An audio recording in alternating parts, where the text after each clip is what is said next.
ho aminareo hatrany any riavana ny fahasoavan'i Jesosy Kristy tompontsika. Amen. Jesosy Kristy manao olona vaovao. Jesosy Kristy manao olona vaovao. Zany no asongado mofinainantsika eo amin'ny Korintianina 2:5, ny 9:140 hatramin'ny 1:20. Andeha hovakitsika amin'ny anaran'ny Tompo manao hoe: koa amin'izany, satria fantatsika ny fahatahorana ny Tompo, dia ny olona no ampanekenay, fa amin'Andriamanitra kosa dia efa voaseho rahateo izahay, ary manantena aho fa voaseho amin'ny fieritreretanareo koa. Tsy midera-tena indray aminareo izahay, fa manome anareo izay ho reharehanareo ny aminay, mba hisy havalinareo izay mirehare ny amin'ny miseho ihany, fa tsy amin'ny fo. Fa raha verisaina izahay, dia ho an'Andriamanitra, fa raha tsy verisaina izahay, dia ho anareo. Fa ny fitiavan'i Kristy no manery anay, satria izao no hevitray: maty ny anankiray hamonjy ny olona rehetra, ka dia maty koa izy rehetra. Ary maty hamonjy ny olona rehetra izy, mba tsy ho velona ho an'ny tenany intsony izay velona, fa ho an'izay efa maty sy nitsangana hamonjy azy. Koa dia tsy malala olona intsony araka ny nofo isika. Eny, na dia nahafantatra an'i Kristy araka ny nofo aza isika, ankehitriny dia tsy fantatsika araka izany intsony izy. Koa raha misy olona ao amin'i Kristy, dia olom-baovao izy. Efa lasa ny zavatra taloha, indreo efa tonga vaovao ireo. Fa izany rehetra izany dia avy amin'Andriamanitra izay mampihavana antsika taminy amin'ny alalan'i Kristy, sady manome anay ny fanompona fampihavanana. Dia izao, Andriamanitra ao amin'i Kristy no mampihavana izao tontolo izao taminy, ka tsy nanisany fahadisoana, ary efa napetrany aminay ny teny fampihavanana. Koa dia iraka solon'i Kristy izahay, toa an'Andriamanitra mampangataka anay aminareo.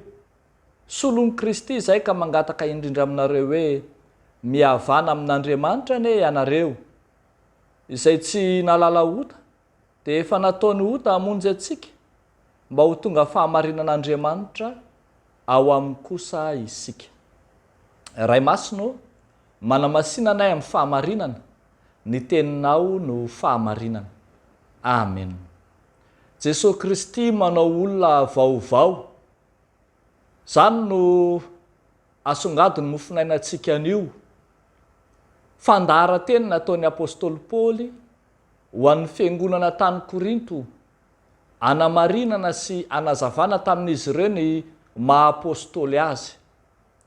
No lavon'ny kristianina sasatsasany mantsy ny na-apôstôly amin'ny Paoly no izy tsy niara-belona tamin'ny Tompo, ary toa tsy hitan'ny olona ny niarahany tamin'ny Jesosy Kristy ka indro nampametra-panontanianany maro no maha-apôstôly azy marina. Eto ny apôstôly Paoly dia misarika ny sain'ny olona hanana fijery ara-panahy kokoa, tsy hiantehitra amin'ny hita fa ny tsy hita. Ny olona dia mihazakazaka mirehare ny amin'ny izay miseho koa izy, fa izy kosa misarika ny sain'ny olona ho any amin'izay avy amin'ny fo na ny avy any anaty.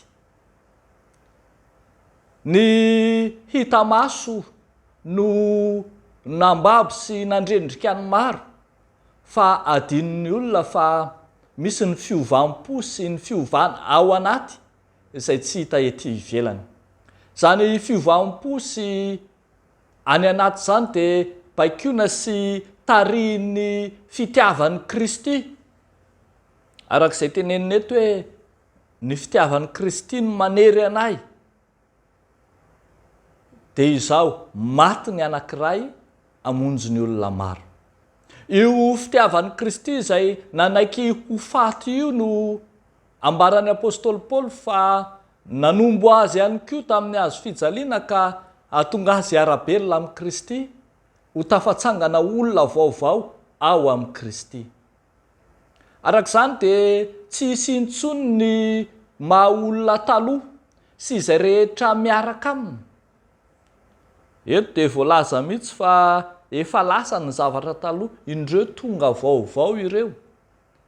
Tsy izay na izy azy taloha na ny fahiny, ny lasany intsony no mikonto manomboka eto, fa lay fahariana vaovao izay nataon'i Kristy ilay maty teo amin'ny hazo fijaliana ho azy.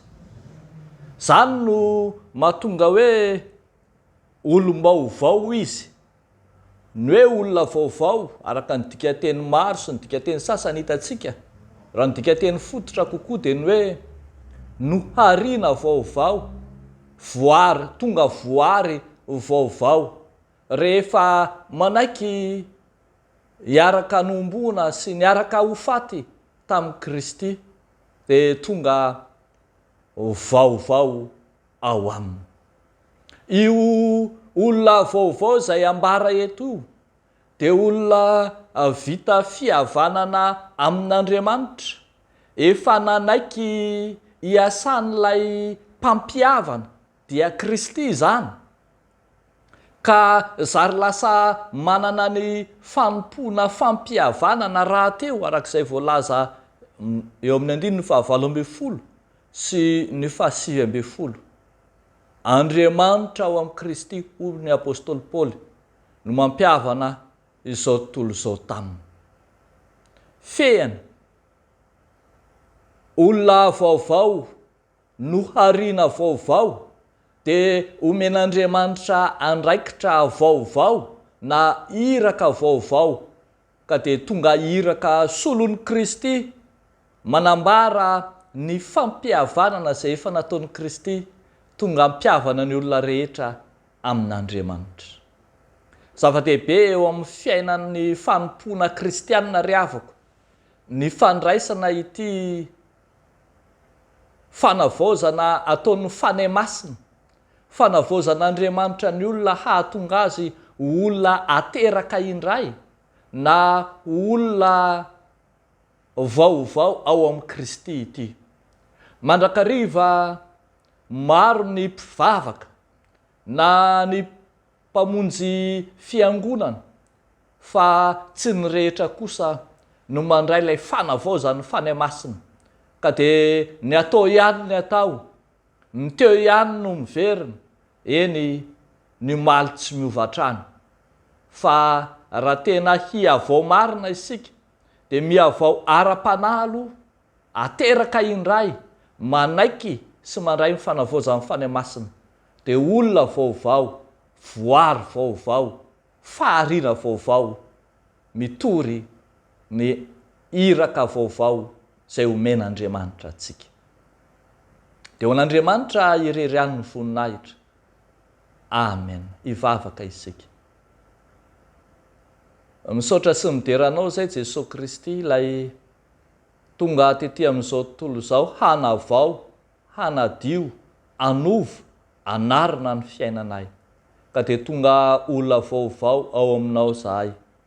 Fa Kristy no zanaka manapaka ny tranon'Andriamanitra, ary dia tonga zanakao zahay. Maro tompo no ao anatin'ny tsy fahasalamana marary ankehitriny. Mety mandre izao hafatra Andriamanitra toriana izao, izao vavaka izao, mety any atokantrano, mety any amin'ny toeram-pitsaboana na aiza na aiza, indrindra ireo kristianina izay efa nitaraina fanasitranana taminao. Miangavy izay tompo mitalao, mihaino vavaka, dia mamalia azy ireny fa nidiakapoka taminao no efa nanasitranana azy. Ianao nefa nitondra ny rofina aretina rehetra, ka dia angatahanay amin'ny anaran'i Jesosy Kristy tompo izany. Misaotra tompo.